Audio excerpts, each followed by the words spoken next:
Assalamualaikum warahmatullahi wabarakatuh. Jumpa kembali dengan saya Yuhafliza MPD dalam mata kuliah Pragmatik.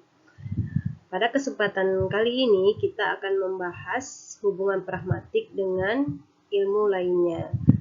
Nah, adapun sebelum kita melanjutkan pembelajaran kita tentang hubungan pragmatik dan ilmu lainnya, maka terlebih dahulu mahasiswa harus mengetahui dulu apa tujuan pembelajaran kita pada hari ini. Nah, setelah kegiatan pembelajaran ini selesai, nantinya mahasiswa diharapkan mampu menjelaskan hubungan pragmatik dengan ilmu kebahasaan lainnya. Selanjutnya, mampu menggali informasi dari berbagai sumber tentang hubungan pragmatik dengan ilmu lainnya, serta mampu menyebutkan jenis-jenis pragmatik, yaitu ada jenis pragmalinguistik dan sosiolinguistik. Baiklah, kita mulai penjelasannya.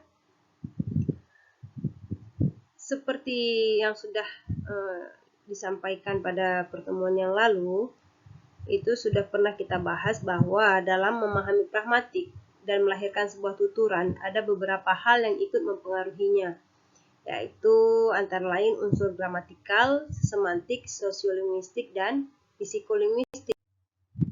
Nah, yang pertama coba kita lihat dulu apa hubungan pragmatik dengan gramatikal. Ya, seperti yang sudah diuraikan pada bagian awal, itu juga bisa dilihat pada modul pembelajaran yang sudah diupload ke LMS, bahwa pragmatik lebih memfokuskan kajian bahasa pada masalah bagaimana penggunaan bahasa itu digunakan di tengah-tengah masyarakat penutur. Nah, maka dalam perwujudannya, pragmatik tidak dapat dipisahkan dengan berbagai ragam wujud kebahasaan yang digunakan oleh masyarakat dalam sebuah tuturan itu berada.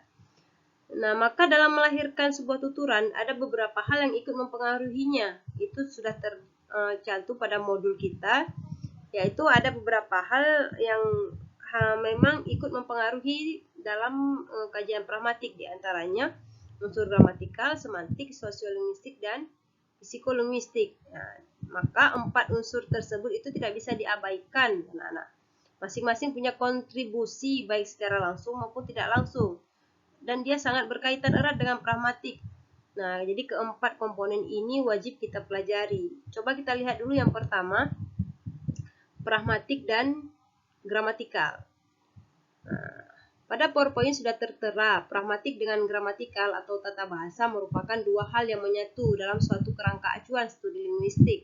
Sebab pada dasarnya, studi kebahasaan secara umum mengacu pada dua hal, yakni pada segi bentuk dan pada segi fungsi.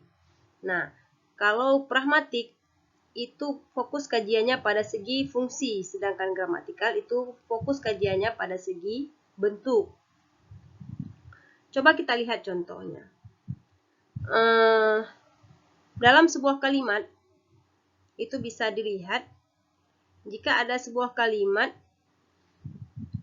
di sebuah pasar tradisional, seorang ibu berkata pada penjual, "Bu, saya dibungkus ya?" Nah, secara gramatikal, kalimat tersebut tidak memiliki makna yang logis, karena saya atau pembeli tidak mungkin dibungkus. Nah, namun dengan memperhatikan konteks dan situasi saat terjadinya peristiwa tuturan tersebut, tentulah dapat dipahami bahwa yang dibungkus bukanlah saya, melainkan pembeli itu bermaksud barang yang dia belinya itu yang dibungkus. Nah, paham ya anak-anak ya? Nah, berdasarkan contoh tersebut, maka dapat kita simpulkan bahwa makna gramatikal sangat terkait dengan kaidah-kaidah tata bahasa yang berlaku. Kaidah tata bahasa dapat berupa pilihan kata yang digunakan, penempatan kata pada masing-masing unsur, baik itu unsur kalimat ataupun struktur kalimatnya. Nah, sedangkan makna pragmatik itu lebih mengutamakan konteks sebagai pembentuk makna. Nah, konteks itu dapat berupa situasi, waktu, tempat, lawan tuturnya, partisipan yang berada pada saat tuturan itu berada, serta tujuan pembicaraan. Nah, alur pembicaraannya itu kemana? Nah, itu sangat berpengaruh, ya.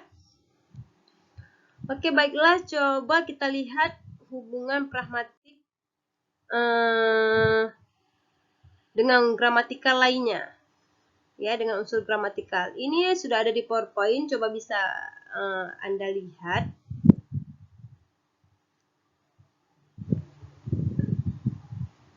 Nah, ini contoh hubungan pragmatik dengan gramatikal, misalnya dalam bentuk kalimat tanya atau interrogatif. Nah, berfungsi sebagai alat bagi si penutur dalam bertanya.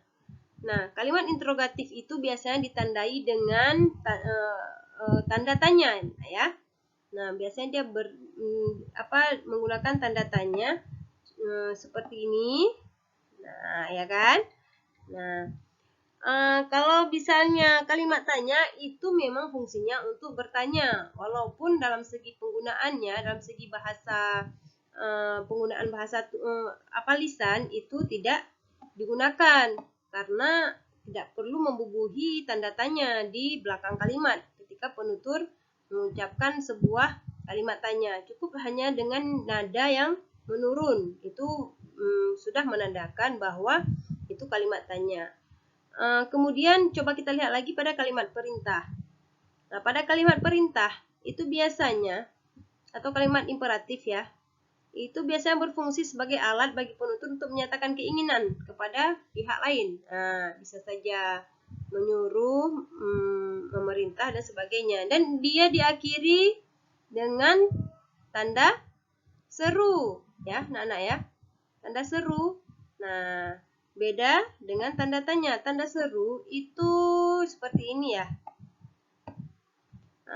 Itu tanda seru berfungsi sebagai kalimat menunjukkan kalimat perintah. Nah, ada lagi yang tanda baca yang menggunakan tanda titik.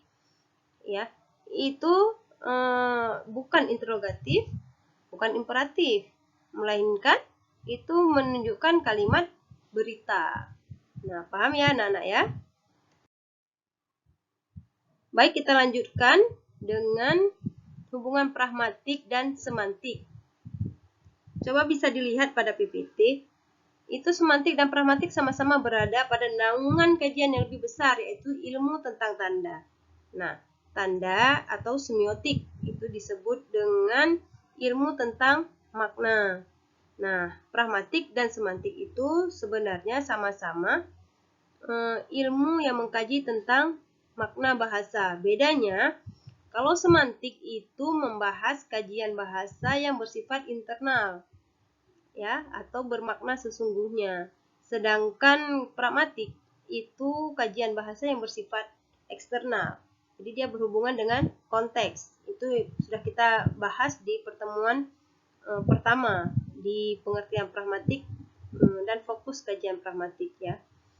Nah, di sini bisa kita lihat semantik itu bertugas memberi arti sebuah tuturan, sedangkan pragmatik bertugas menjelaskan maksud sebuah tuturan. Nah, bisa kita lihat pada contoh.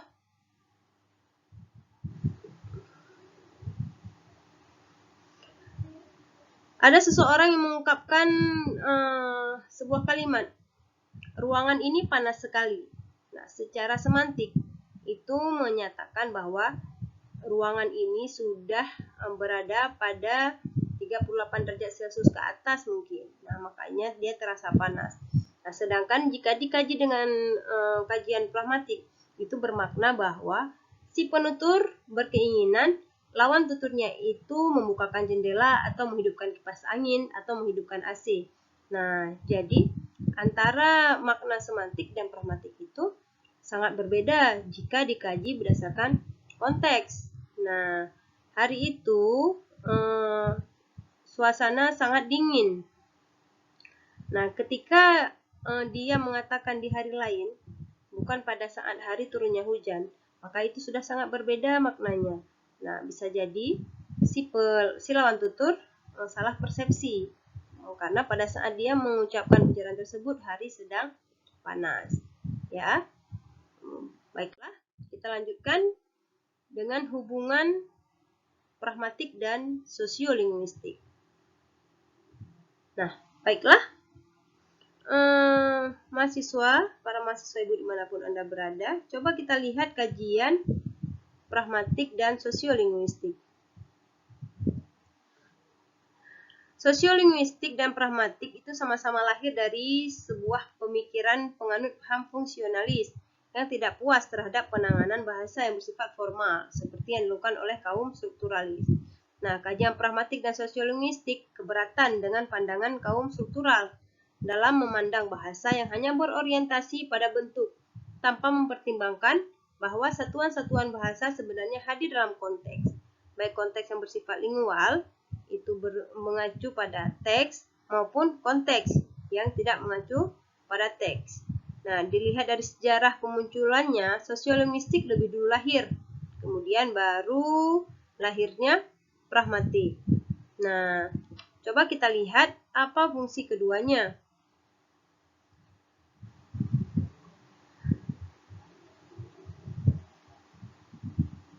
Pada sebuah kalimat yang menyatakan bahwa tuan rumah berkata kepada si lawan tutur, bagaimana kalau saya bungkuskan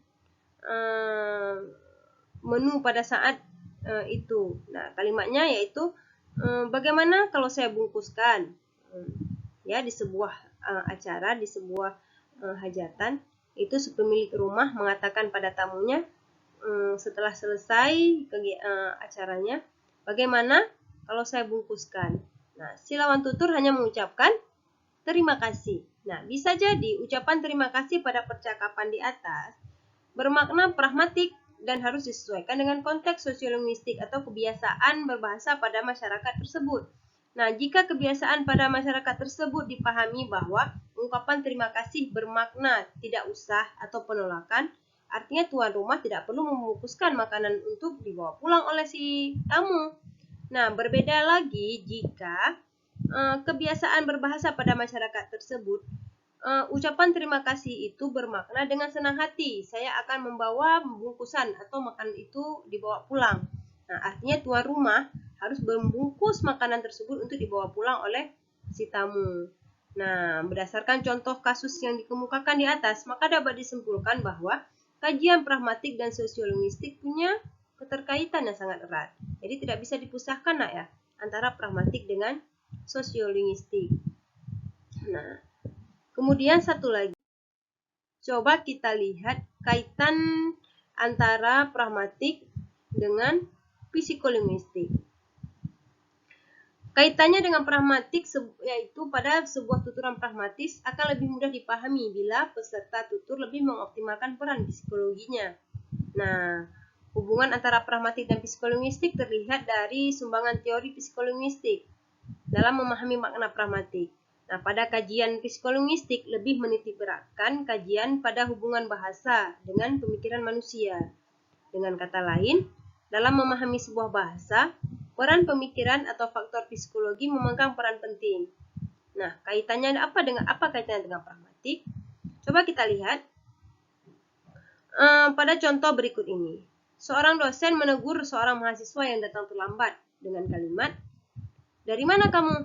Nah, berdasarkan pendekatan pragmatis, kalimat tersebut tidak bermaksud menanyakan tempat di mana mahasiswa berada sebelum itu, ya, sebelum dia masuk kelas. Melainkan sebuah teguran, mengapa si mahasiswa tersebut datang terlambat. Jadi jawabannya bukan saya dari rumah, Bu, ataupun saya dari toilet, Bu, bukan. Tetapi si penutur menghendaki si lawan tuturnya itu meminta maaf atas keterlambatannya hadir pada ruang kelas. Nah, perwujudan makna seperti itulah yang tidak bisa terlepas dari faktor psikolinguistik. Nah, jadi maksud saya,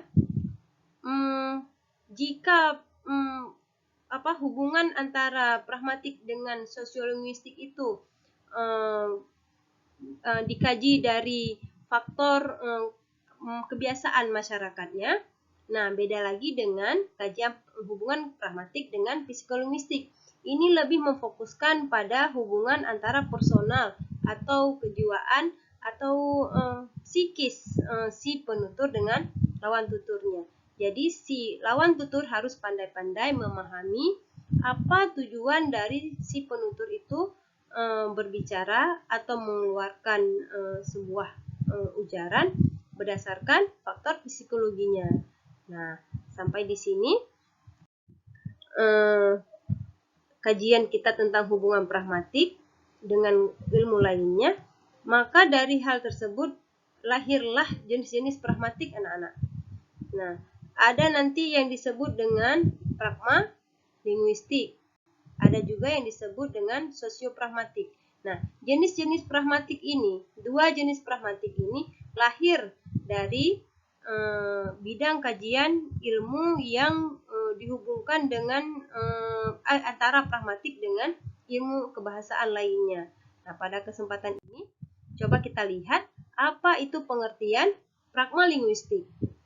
Nah, di sini disebutkan pengertian pragma linguistik yaitu studi mengenai makna bahasa yang berhubungan dengan grammar atau linguistik itu sendiri. Nah, ini lahir dari tadi ya, di pembahasan pertama, yaitu hubungan antara pragmatik dengan gramatikal. Nah, maka lahirlah ilmu studi pragma linguistik. Nah, ini bisa dilihat, bisa dipahami apa itu pengertian pragma linguistik. Dari mana asalnya? Dari hubungan pragmatik dengan ilmu gramatikal.